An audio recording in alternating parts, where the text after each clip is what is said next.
Antônio Carlos Fargoni.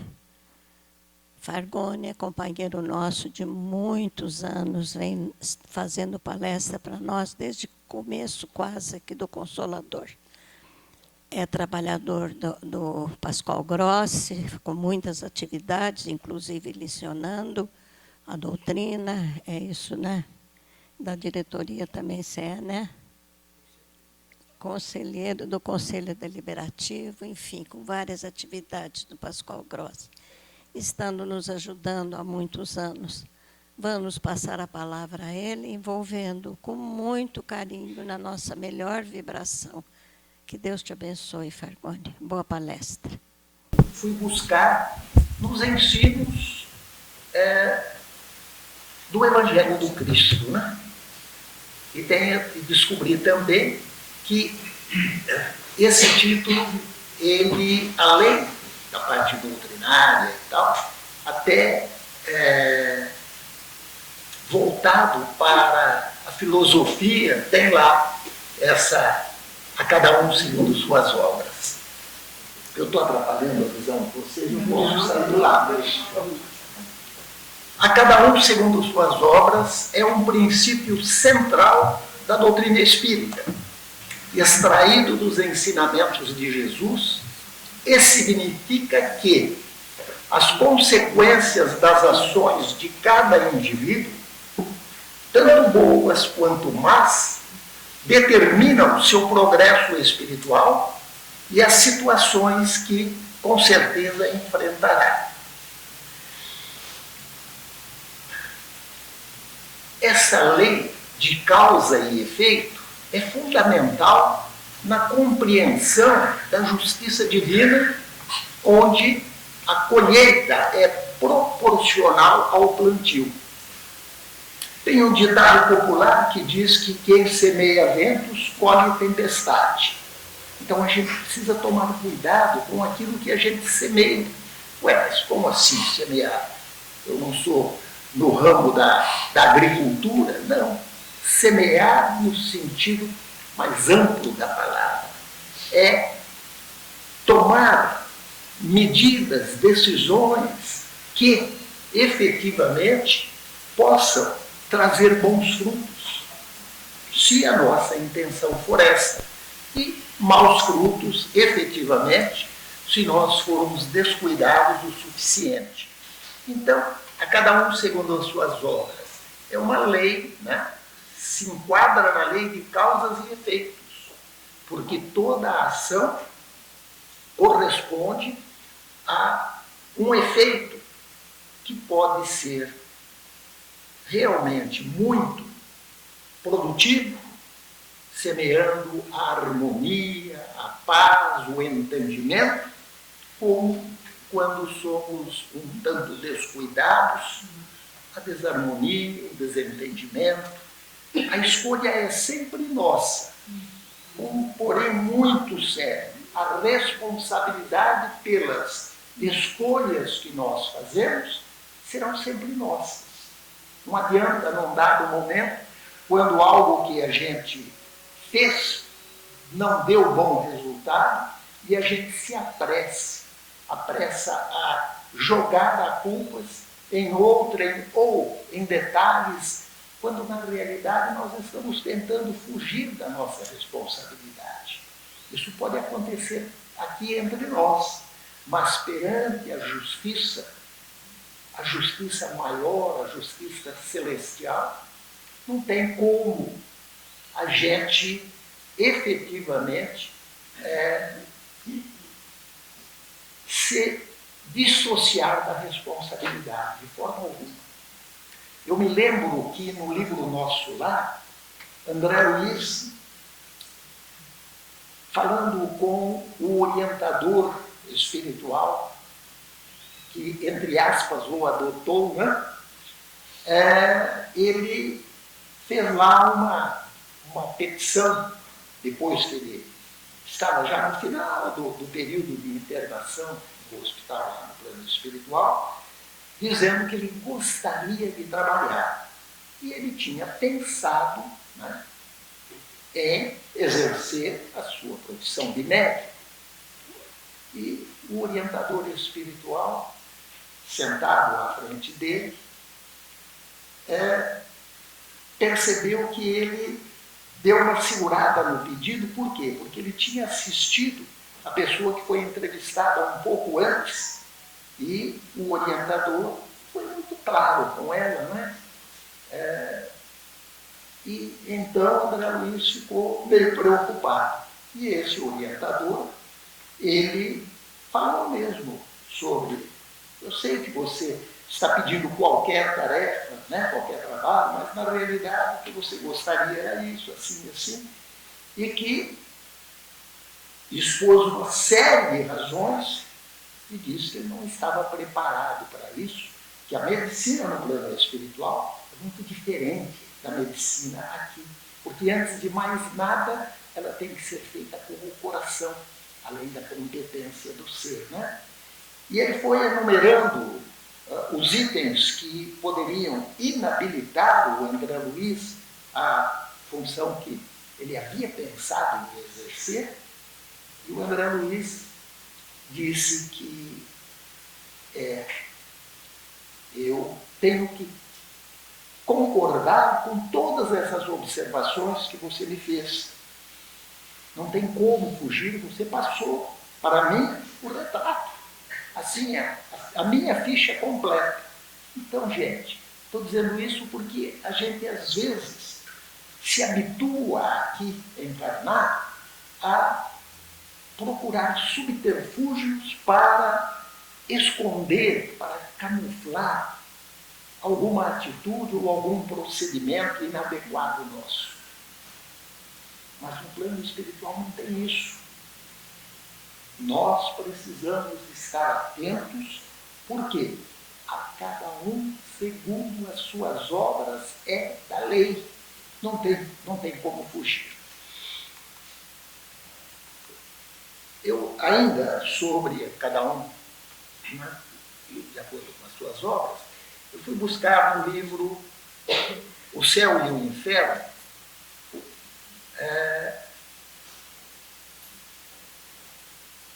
na parte do capítulo 5, número 4, o A Cada Um Segundo as Suas Obras, que está lá, numa das obras, O Céu e o Inferno, básicas da doutrina espírita. Então, repetindo o que está lá. Em cada existência, uma ocasião se depara à alma para dar um passo avante. De sua vontade depende a maior ou menor extensão desse passo. De sua vontade, ou seja, da vontade de cada um de nós, em cada existência, depende a maior ou menor extensão do passo, no sentido de progredir. E ainda diz lá, franquear muitos degraus, quer dizer, ter uma subida mais rápida, subir muitos degraus de uma vez, ou ficar no mesmo ponto.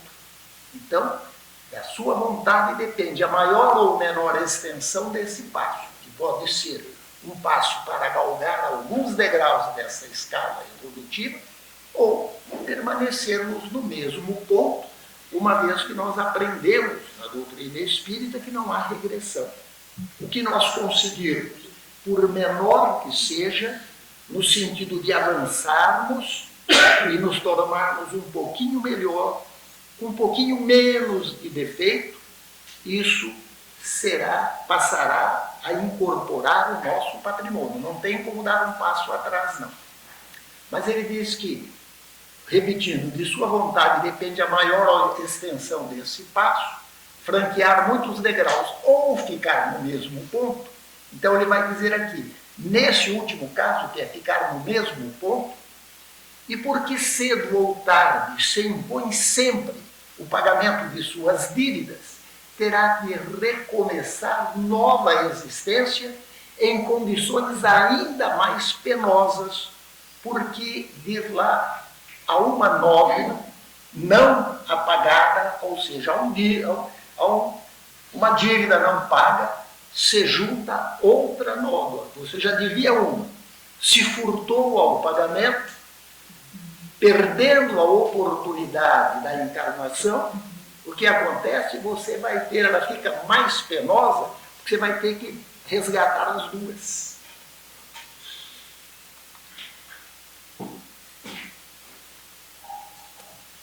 O ser humano é considerado, e vocês sabem disso, não é novidade nenhuma, um ser social.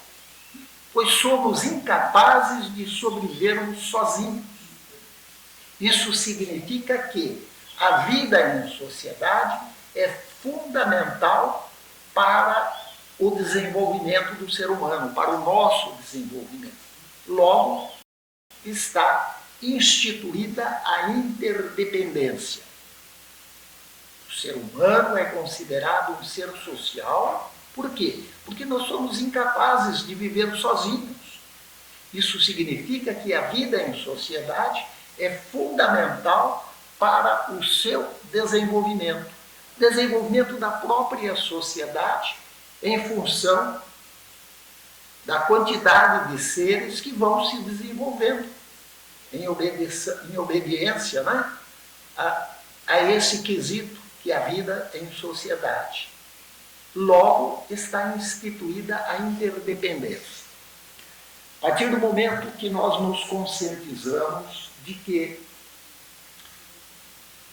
somos seres que efetivamente não sobrevivemos ao isolamento e que também não damos um passo à frente se permanecermos teimosamente excluídos, caminhando à margem, né, dos acontecimentos, do aprendizado, das tarefas, do relacionamento com os nossos irmãos, então nós ficaremos excluídos da vida em comum. Mas aqui diz que logo está instituída a interdependência, ou seja, dependemos uns dos outros. E às vezes a gente não tem tanta consciência disso. Quer porque o nosso desenvolvimento intelectual está mais apurado, quer porque a nossa condição econômica está muito boa, nós acabamos achando que não dependemos de ninguém, não. Tenho dinheiro suficiente para atender todas as minhas necessidades. O resto é o resto. Os outros que corram atrás para ver se obtém também o mesmo sucesso que eu obtive, à custa de muito suor, de muita luta e tudo mais. Então, a gente tem que se conscientizar de que isso é uma mera ilusão. Por quê, gente? Se nós pararmos para observar pequenos detalhes, pela manhã você coloca a mesa para o café da manhã, se você teve alguém que preparou, que arrumou a mesa, beleza, está ótimo. Desde que você não escravize esse ser, né? Cada um cumpre um pouco das tarefas que devem ser divididas no lar. Né? Mas reclamar do que você tem para a alimentação é um desrespeito até a dignidade humana. Eu me lembro de ter lido uma observação do Chico, do Espírito Emmanuel ao médium Francisco Cândido Xavier, e o Chico é quem conta, né, que uma manhã foi tomar o seu café da manhã e um pouco descuidado, não prestou a atenção de que o café estava muito quente. E ao colocar a xícara na boca, queimou. A reação imediata dele foi: essa porcaria! E aí Emmanuel estava perto e falou: Chico, não faz isso, não. Isso não é uma porcaria, rapaz. Para que você possa tomar o café da manhã, você sabe quanto suor foi derramado lá na lavoura, por quem plantou, por quem cuidou da plantação, por quem colheu o café. E depois, porque fez o resto do serviço, porque secou, porque torrou, porque moeu. E outra, que preparou o café para você. Olha quanta gente para você tomar uma simples xícara de café. E é importante, gente, que a gente não perca de vista essa informação de que nós não somos autossuficientes em praticamente nada. Porque por mais autossuficiente que você seja, você estará na dependência de quem preparou aquilo para você. Nós devemos, em respeito ao Criador, a Jesus, o Divino Mestre, e aos orientadores espirituais que nos assistem, nós devemos gratidão. Porque, por mais que a gente faça, por mais que a gente saiba, nós estaremos sempre devedores ao Criador pelo dom da vida, a Jesus, o Divino Mestre, por cuidar tão bem de todos nós, habitantes aqui do planeta Terra, e dos seus assessores, dos mensageiros que nos socorrem. Eu me lembro de uma frase, na minha infância, dita pela minha avó materna, pela qual eu fui criado. Formava o tempo de chuva, começava a surgir relâmpagos e trovões, era comum naquela época as pessoas simples falar, minha Santa Bárbara. Então ela dizia assim, nós somos assim, só nos lembramos de Santa Bárbara quando o perigo aperta, quando a situação nos constrange, nos assusta. E nós somos seres inteligentes, capazes de perceber que, dentro deste princípio da necessidade de interdependência, nós estamos ligados às atividades daqueles seres que cercam-nos no círculo do lar mais restrito, depois no lar mais abrangente, onde já entram tios, primos, e aí vamos, sobrinhos, tá? Nós estamos também dependentes do avanço da ciência médica, do avanço de todos os ramos da ciência, hoje das comunicações. Observem que com o tempo, o que está acontecendo? Cada vez mais nós temos a nossa vida facilitada, porque é fruto de conquistas. Como eu falei da minha avó, eu vou lembrar, na época dela, ela tinha que moer o café, torrar, moer, preparar. Tinha lá um forno de barro na nossa casa, fazer o pão quando as condições financeiras davam para isso. E hoje, gente, a gente pega tudo pronto. Você vai ao supermercado, tem tudo o que você pode querer e ter condição para pagar. Mas por as coisas mínimas, está sempre à nossa disposição. Por quê? Porque dessa interdependência surge aquilo que nós chamamos de união. E a união faz a força, nos dá possibilidades de recebermos as conquistas já feitas e darmos a nossa contribuição naquilo que for possível. Somos cada um de nós seres em jornada de aprendizado e contamos com a ajuda dos seres que se identificam com os nossos propósitos para o bem ou para o mal. Cabe-nos a escolha e a responsabilidade por suas consequências também cabe a cada um de nós. Porém, não estamos desamparados da misericórdia divina. Somos, repetindo, cada um de nós, seres em jornada de aprendizado e contamos com a ajuda dos seres que se identificam com os nossos propósitos. Então é muito importante que a gente cumpra, que a gente se ligue na informação de Jesus quando nos alerta para que procuremos cultivar o bem. Porque nós estaremos sempre, de acordo com a nossa escolha, comprometidos com os resultados. Então, nós temos que entender que nós precisamos ser mais vigilantes conosco mesmo, com os nossos pensamentos, com as nossas reações. E quanto nós temos que tomar cuidado quando a gente se irrita facilmente, a gente cultiva o mau humor, a gente fica reclamando de qualquer dorzinha, como se estivéssemos já à beira da morte. E quem nós atraímos para junto de nós? Espíritos desencarnados que têm os mesmos hábitos, as mesmas manias e a mesma fraqueza que nós, pela invigilância também.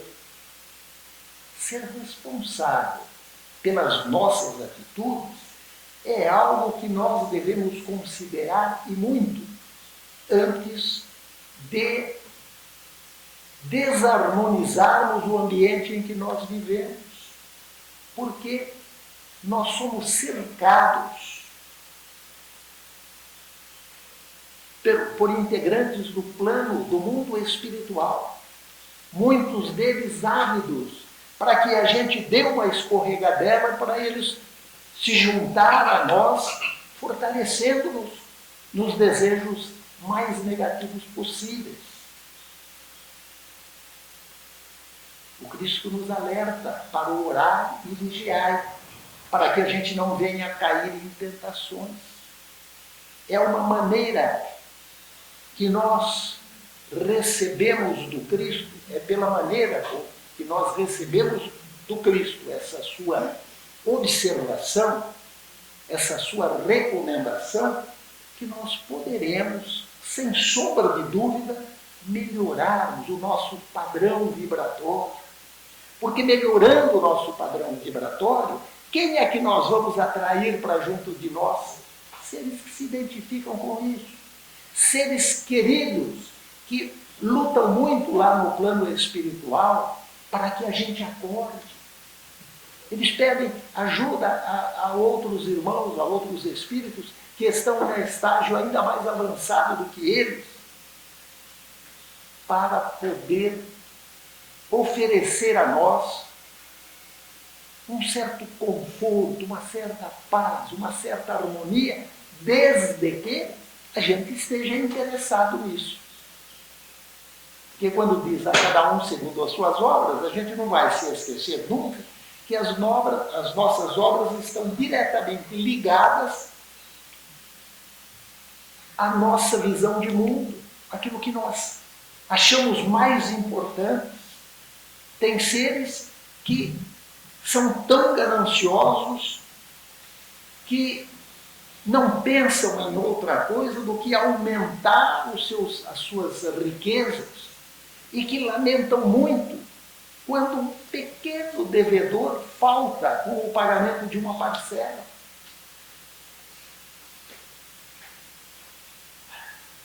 São nossas preferências, são nossas escolhas, mas alerta, elas abrem para nós uma estrada de recuperação que se fará necessária, porque nós somos responsáveis pelos nossos atos, pelos nossos pensamentos. Os obstáculos de todas as espécies que nós enfrentamos são fontes de estímulo para a superação. A dor, o sofrimento, os desencantos fazem parte do processo educativo para cada um de nós. Isso é muito sério, porque nós somos chorões. Todas as dificuldades, fazemos assim, tem um monte muito grande, mas eu vou ter que atravessar isso, eu vou sentar aqui na sombra, quem sabe, né? E não vamos.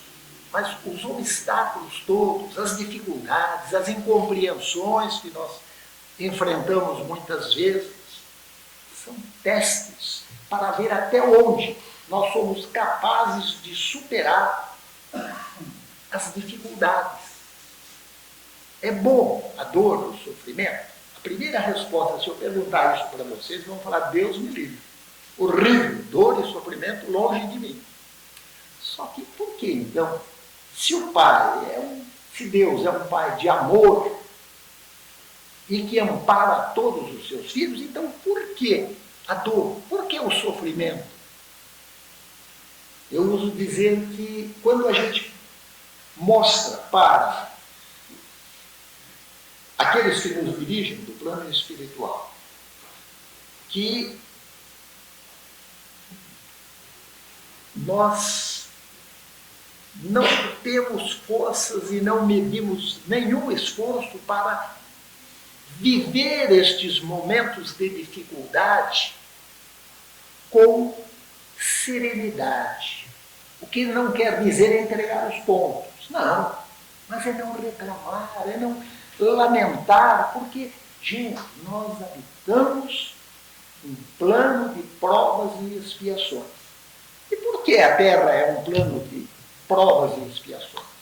Simplesmente porque nós, habitantes da Terra, é que estamos numa fase da evolução espiritual em que as provas, porque prova não é castigo. Você vai à escola, estuda um tanto, no fim do mês tem prova. O que você tem que fazer na prova? Tirar uma nota que o habilite a seguir em frente. Agora, expiação é outra coisa. Expiação é devedores como nós somos, que estamos aqui com o objetivo de repararmos algumas situações negativas que nós causamos lá atrás e que nós temos que mostrar.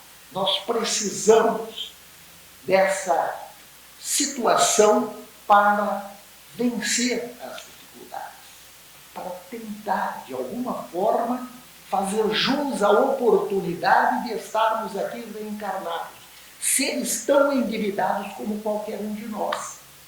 Então, a gente recebe a reencarnação, a oportunidade de retornar aqui com um detalhe muito importante para nós, esquecendo temporariamente o nosso passado, para que nós possamos, sem problemas de consciência maior, nos apurarmos ou aprumarmos diante da vida. Para isso. Assim é que funciona essa lei de amor e justiça. Ah, mas tanta dificuldade, tanta dor, tanto sofrimento.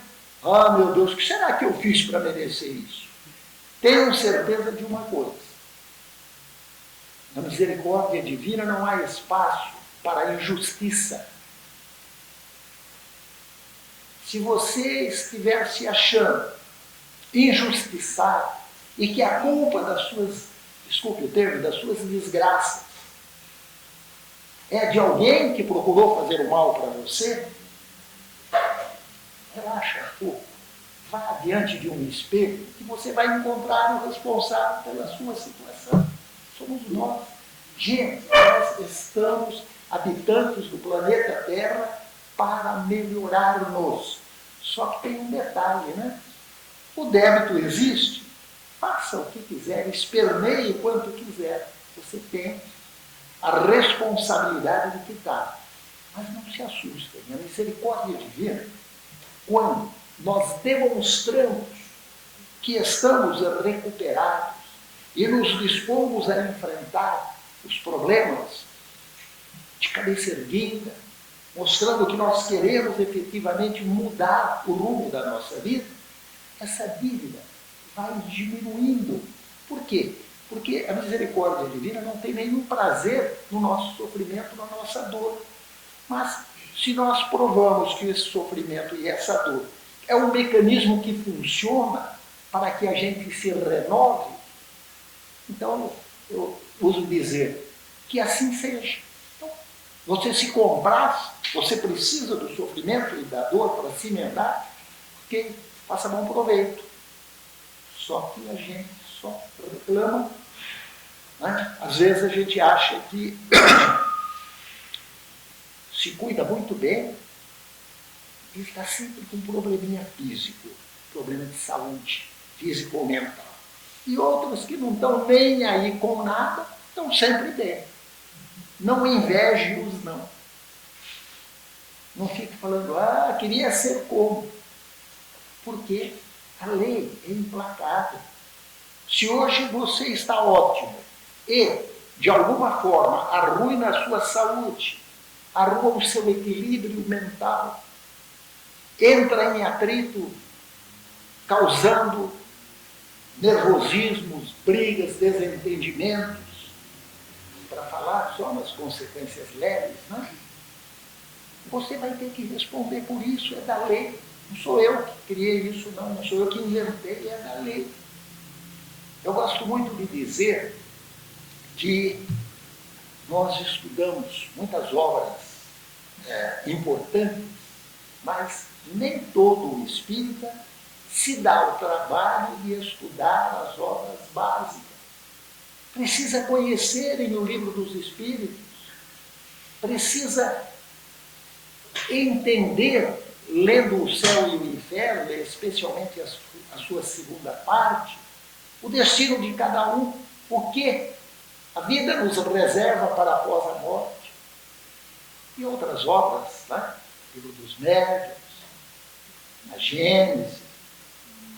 Gente, eu sei, mas é muito difícil, o livro tem uma espessura muito grande, está louco. Gente, se nós não tivermos noção, mesmo que seja uma noção elementar, do que nos oferece essas obras básicas, nós estamos perdendo um tempo. Eu falei que a gente lá no grupo de estudos tem estudado muito André Luiz. Mas eu posso dizer para vocês, que não são todos, porque vão mudando os componentes do grupo, esses grupos de estudos começaram pelas obras básicas, pelo Livro dos Espíritos e por todos os outros, o Evangelho segundo o Espiritismo, para dar uma base para a gente. Outro dia, conversando com uma amiga, comentando que o grupo das quintas-feiras está escolhendo obras, porque nós estamos no final e a vida continua, falou, poxa, e se a gente estudasse Memórias de um Suicida? Tem muito conhecimento, muita coisa para a gente aprender ali, só que é um calhamaço de quase 700 coisas. E aí ele disse, não, eu trouxe essa sugestão porque um grupo de estudos lá em Manaus, que eu tenho seguido e tal, eles estão estudando essa obra há mais de 2 anos. Está longe de chegar ao final. Então, pessoal, se vocês tiverem fôlego, vão juntos, né? Mas a gente sempre fica escolhendo, né? A maioria do grupo, a escolha do grupo é que prevalece. Então tem outras opções, mas eu falei essa que eu acabei de me lembrar. E porque eu falei das obras básicas. E foi aí que uma colega nossa lá do Pascoal Grosso, ela falou, Antônio Carlos, eu estive vendo, quando nós estudamos o Livro dos Espíritos, nós demoramos 5 anos. Gente, é porque não é para ir lendo assim, não. É ler, conversar, entender.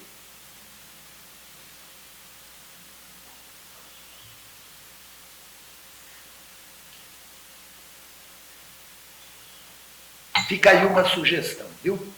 Se não quiser estudar o livro, dá uma folhada nele de vez em quando, pega lá um capítulo, vai analisando, porque resolve ali muitas das nossas dúvidas. Muitas das nossas dúvidas. É uma obra extraordinária, o Livro dos Espíritos. Como extraordinárias são as outras, notadamente o Evangelho segundo o Espiritismo.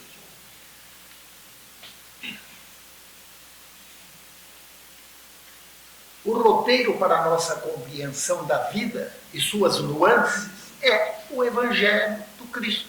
No nosso caso, o Evangelho segundo o Espiritismo. Eu vou dizer para vocês o seguinte, o Evangelho, para quem não sabe, claro, o Evangelho segundo o Espiritismo é o mesmo Evangelho que está lá na Bíblia, no Novo Testamento.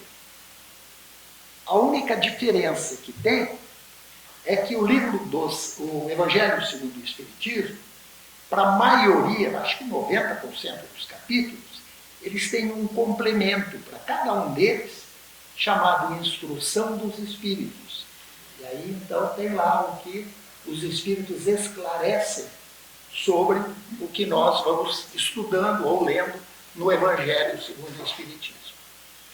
Então, o roteiro para a nossa compreensão da vida e suas nuances é o Evangelho do Cristo. Por quê? Porque é uma obra consoladora, o Evangelho.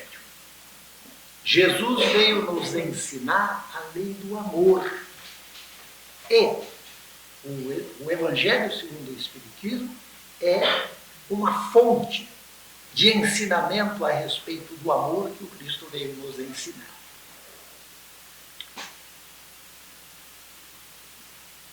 A doutrina espírita nos oferece as melhores condições para o entendimento da nossa responsabilidade perante o próximo.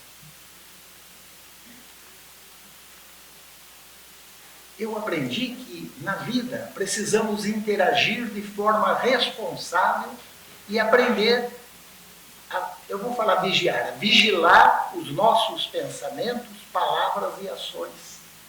Gente, nós somos uma fonte inesgotável de vibrações, de emanações fluídicas.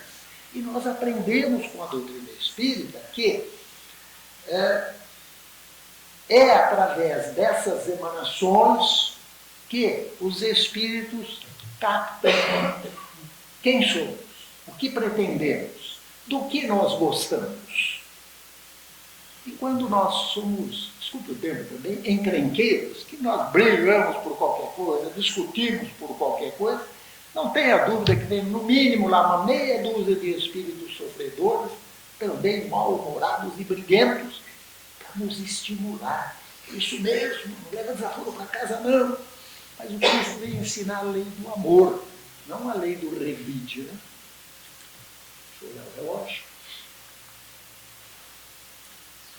Então aprendi que na vida precisamos interagir de forma responsável e aprender a vigiar os nossos pensamentos, as nossas palavras e as nossas ações. Exemplos: não julgar o próximo, assumir a responsabilidade pelos nossos erros e acertos também no dia a dia. Uma coisa que vocês vão falar que vai ser difícil, né? Perdoar os que nos ofendem e caluniam, pois é o que nos propõe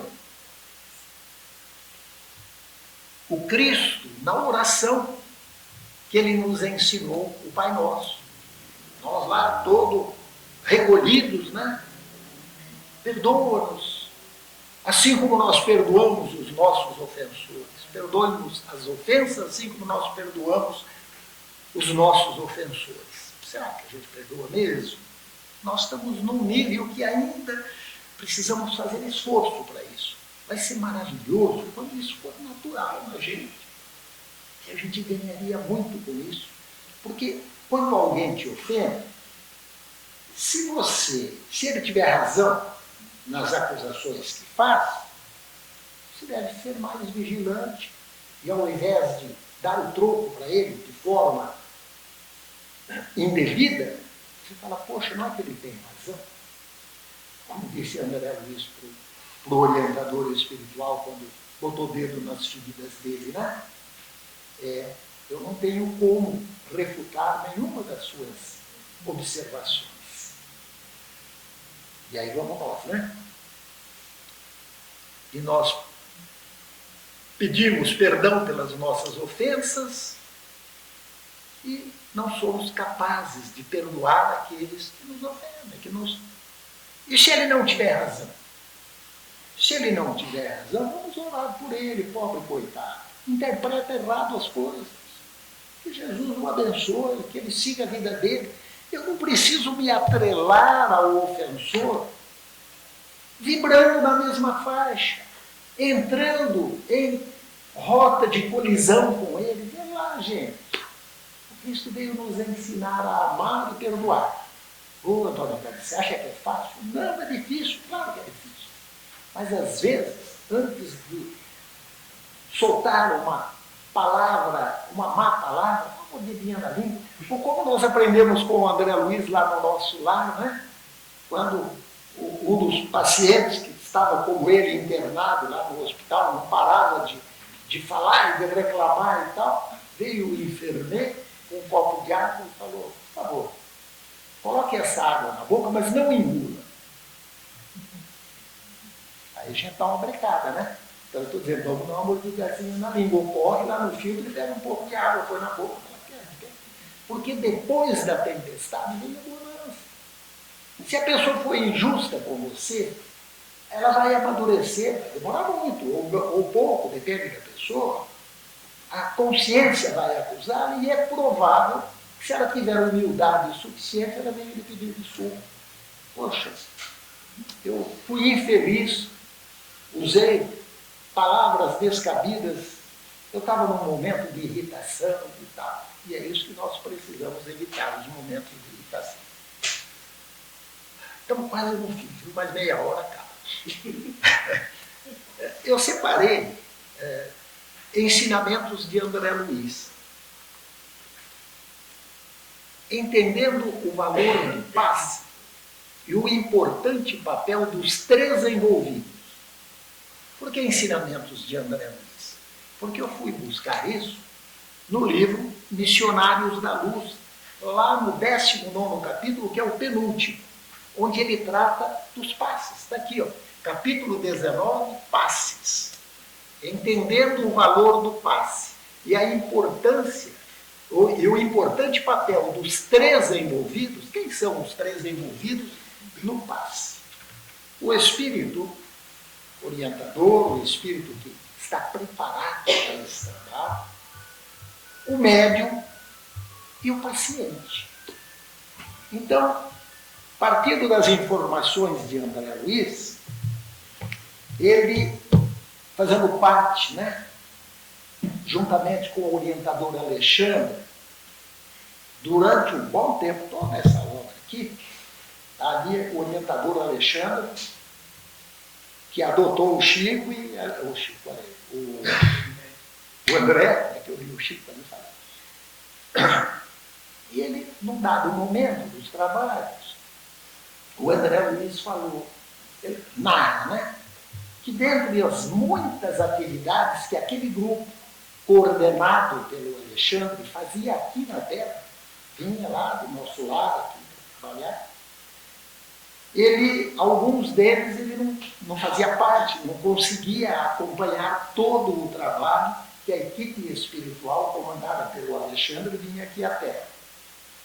E aí ele disse que um dos que ele não tinha assim um envolvimento maior era com o passe. E aí ele perguntou para o Alexandre como é que isso funcionava. Porque toda vez eu observo 6 entidades com, assim, apareciam muito brilhantes, né? Assim, com muita luz. E ainda ele diz assim, que quase nada falavam, mas que trabalhavam muito. Então, o Alexandre explicou e falou, olha, mas o André Luiz, eu gostaria de saber mais sobre isso.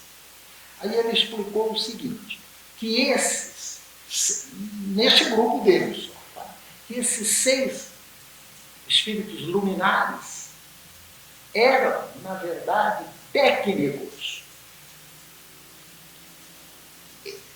com experiência enorme nesse trabalho do passe. E que eles se especializaram nessa área de atendimento e que eram muito, mas muito eficazes, porque numa reunião mediúnica aqui aqui na Terra, primeiro eles atendiam, né, as pessoas que vêm para receber o passe, e depois que terminava, ainda eles atendiam os espíritos desencarnados, que estavam ali também para serem assistidos, com a aplicação do passe. Então, observa aqui, o primeiro dos três envolvidos na atividade, ou seja, os espíritos, se preparam para isso. Vêm capacitados a, através da emanação fluídica, passar para o médium para que ele dê sequência ao trabalho, atendendo o paciente. Aí a gente vai para a parte do médium.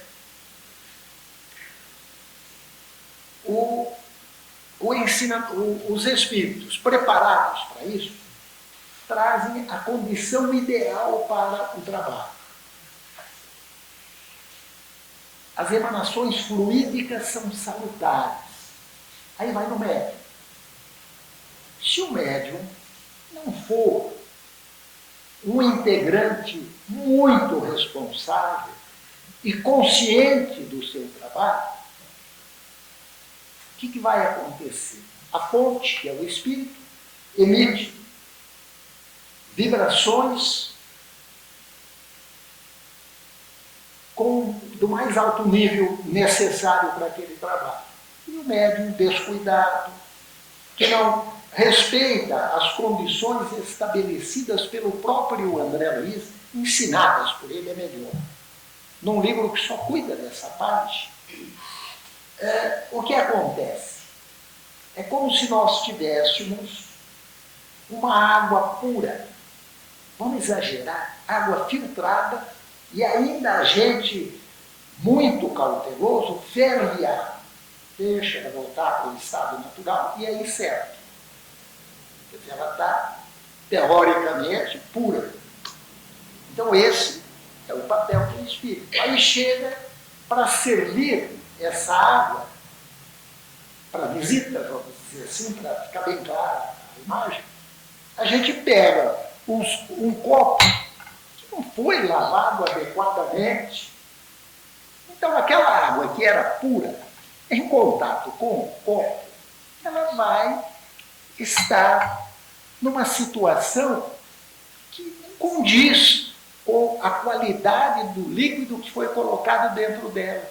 O líquido está ótimo, e, no entanto, você vai tomar, aquele copo não está limpo, você acaba pegando lá uma doençazinha, seja lá o que for. Então, o médium precisa ser muito responsável, ele precisa se conscientizar do papel dele. E sabe como é que a gente consegue isso? Através do estudo, gente. Através do aprendizado.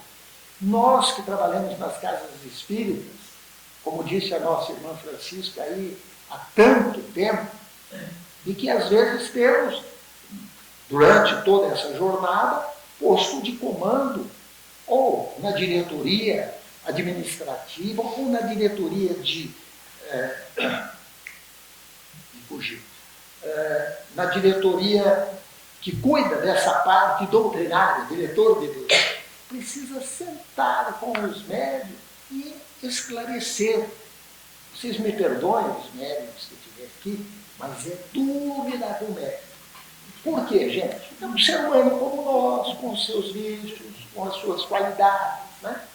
Mas, claro, toda regra tem exceção, mas de maneira geral, como são avessos ao estudo. Bom, então, o que vai acontecer?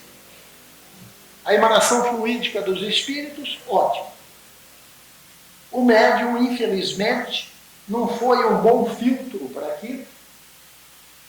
E o paciente, que também não é preparado para vir ao centro receber os passes, receber, vamos dizer assim, a bênção do passe. Porque, observe, se essa emanação fluídica segue as duas etapas anteriores, como deve ser feito, Aí chega o paciente, que chega lá chorando, reclamando, que está doente, precisa receber o passe, mas não toma o mínimo cuidado em estar em condições de absorver todo o trabalho e toda a emanação fluídica salutar. Então, observe, são três que poderiam efetivamente apresentar um trabalho até de cura do paciente ou de alívio real das suas dores, porque não dá para curar tudo, né? Porque a gente está aqui pagando conta. Gente, seria uma maravilha. E o cliente ainda tem preferência, viu? Ele só vai tomar o passe se for com o médio A, ou celicismo com o B, mais nada. Eu já assisti o paciente que, quando era chamado para o passe e viu que não seria atendido pelo ar, ele deu a frente, pode passar na minha frente, sabe? Eu não estou com pressa. Gente, nós somos assim. Claro, estamos numa jornada de aprendizado para ver se nos melhoramos um pouco.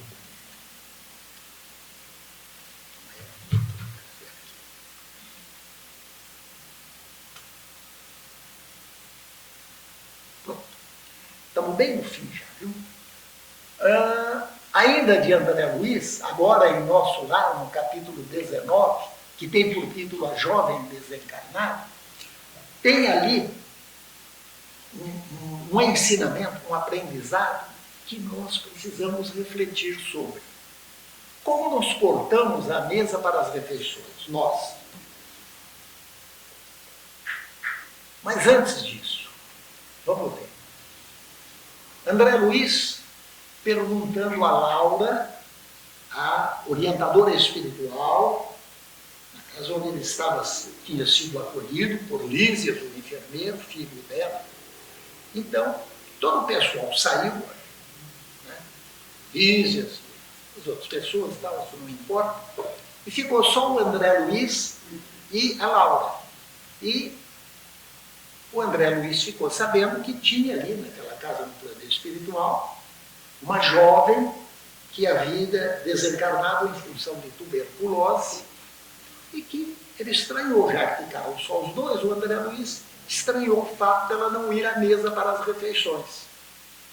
Sua neta não vem à mesa para as refeições? Perguntei à dona da casa, querendo ter uma palestra mais íntima. Né? Olha a resposta da Laura. Por enquanto, alimenta-se a sós, esclareceu Dona Laura. A tolinha continua nervosa, abatida. O detalhe muito importante. Aqui não trazemos à mesa qualquer pessoa que se manifeste perturbada ou desgostosa. Por quê? Porque a neurastenia e a inquietação emitem fluidos pesados e venenosos que se misturam automaticamente às substâncias alimentares. Isso para mim foi uma surpresa, viu?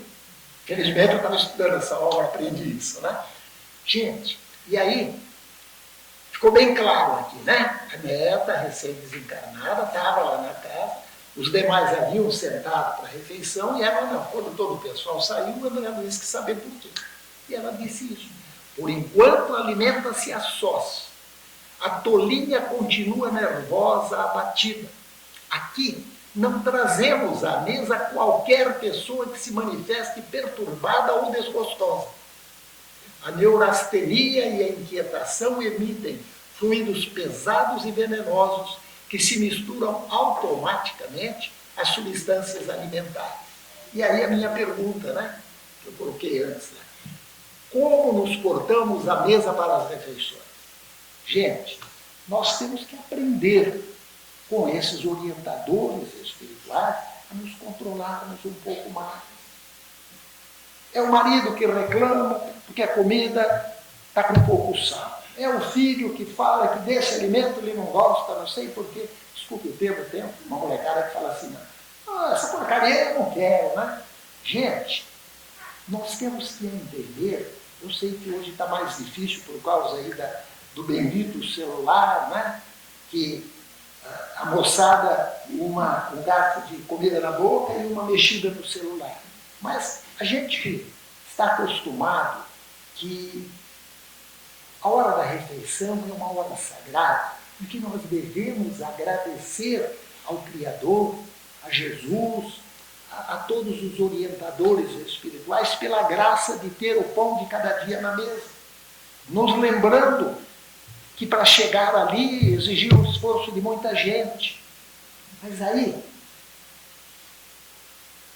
o marido teve um problema lá no trabalho, estava irritadíssimo, chega em casa, descarrega tudo durante a mesa.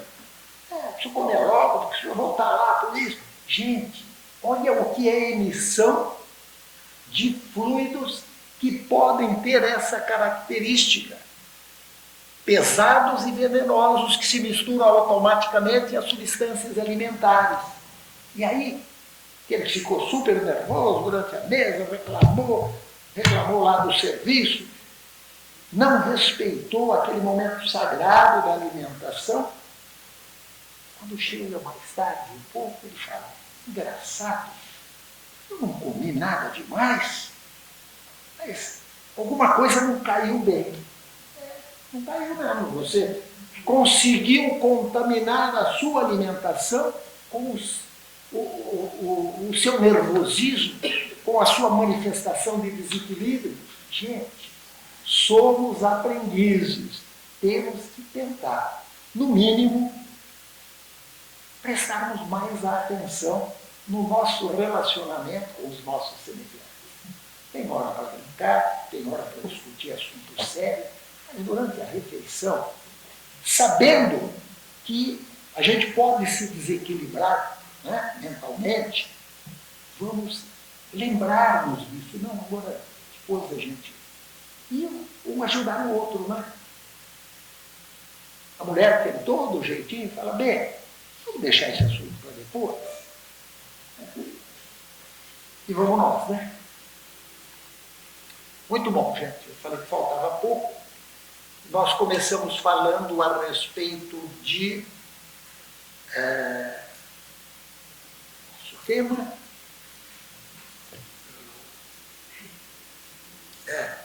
Me ajuda aí. Socorro. Ixi, gente, nós não lembramos nem o que nós estávamos ouvindo. Como é que é? A cada um segundo as suas obras. Aí, Emmanuel tem no livro, estava aqui agora mesmo, Mãos Unidas, um entendimento sobre isso que nós falamos aqui, do A Cada Um Segundo as Suas Obras, e ele complementa com isso que está aqui. Permuta incessante, chamando a nossa atenção, hein? Basta raciocines a responsabilidade de viver e perceberás que a tua própria existência é um ajuste incessante entre as escolhas que eleges e os agentes imponderáveis da natureza que respondem às decisões. Por isso mesmo, estamos hoje naquilo em que nos demos ontem e naquilo em que nos traçamos hoje, estaremos fatalmente amanhã. Ou seja, essa é uma explicação a respeito das reencarnações, né? Por isso estamos hoje naquilo que nos demos ontem, as escolhas que nós fizemos, os descaminhos, ou a paz, a harmonia, né? E aquilo que nos traçamos hoje, aquilo que nós programamos e vivemos hoje, estará fatalmente amanhã. Era isso, gente. Eu sei que demorei um pouco demais, mas quero agradecer a atenção de cada um de vocês. Deu muito obrigado. Muito obrigado à casa, a Maria Francisca em particular, que me convida, pelo convite de eu estar aqui, utilizando um pouco do nosso tempo, para ver se juntos nos tornamos que a misericórdia divina esteja com todos vocês ao voltar para os seus lares e que todos nós estejamos em paz.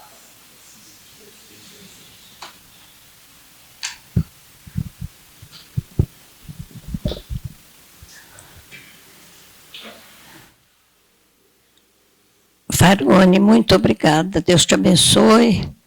Continua firme. Deus te abençoe sempre.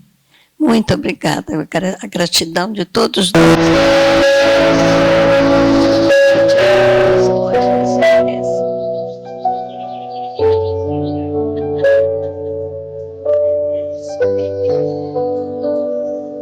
Que ele comece mais uma tarde, nesta parte gratidão pela lição que nos trouxe, pedindo a você, mestre, que o abençoe, que o ilumine na sua luz, na sua misericórdia, abençoando a ele e a todos os seus familiares, que ele receba o nosso carinho e a nossa gratidão sempre, e que sejamos generosos, aceitando os nossos convites. Por isso, agradecemos muito, Pai. Querido Jesus, abençoe a cada um de nós que está aqui, abençoando os nossos lares, nossos entes queridos, nossos familiares, abençoando esta casa que nos acolhe com tanto carinho. E agradecemos, Jesus querido, aos Espíritos amigos que nos assistem nesta tarde e continuarão nos assistindo na segunda parte do nosso trabalho, abençoando o nosso trabalho, abençoando esta casa, todos que aqui vêm, principalmente os trabalhos da tarde. Agradecemos imensamente a esses irmãos que nos ajudam, pedindo, querido Jesus, que eles possam sempre, através deste trabalho, aumentar cada vez mais a sua luz, para poder iluminar cada vez mais o nosso caminho. Mas a nossa gratidão, mestre, a você é muito grande por tudo que nos faz, por tudo que nos oferece, especialmente pelo seu Evangelho, esse código que encaminha a nossa vida para Deus. Agradecemos imensamente a sua paciência para conosco. Mas a Deus elevamos as nossas preces e gratidão por tudo que nos deu, pelas nossas oportunidades, especialmente pela nossa reencarnação, oportunidade de aprendizado e de seguir em frente o nosso caminho. E a Ele dirigimos a nossa prece, todos reunidos num só coração, num só pensamento, quando dizemos: Pai nosso que estais no céu, santificado seja o vosso nome, venha a nós o vosso reino, seja feita a vossa vontade, assim na terra como no céu. Pão nosso de cada dia nos dai hoje, perdoai as nossas dívidas, assim